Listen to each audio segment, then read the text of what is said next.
Saudara, cuaca buruk dan angin kencang yang terjadi di perairan Laut Aceh Jaya dalam 2 minggu terakhir membuat para nelayan enggan melaut. Akibatnya harga ikan di daerah tersebut menurun dan pendapatan pedagang ikut merosot. Sejak 2 minggu terakhir, harga ikan di wilayah Aceh Jaya mengalami penurunan yang sangat drastis.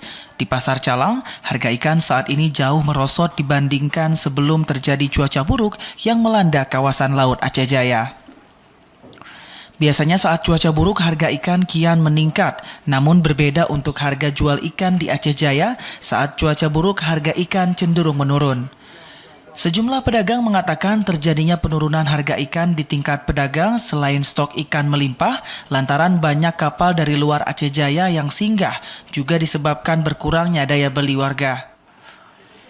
Salah seorang toke bangku patron klien seperti ikan tongkol dijual antara Rp20 hingga Rp25.000 per kilogram, ikan dencis dijual Rp20.000 per kilogram. Hal yang sama juga terjadi untuk berbagai jenis ikan lainnya, terutama bangku.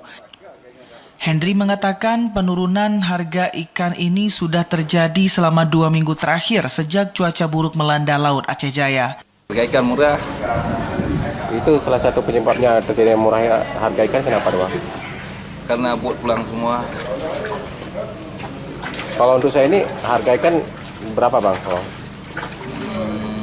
Ikan sisik 20 nyampe 25.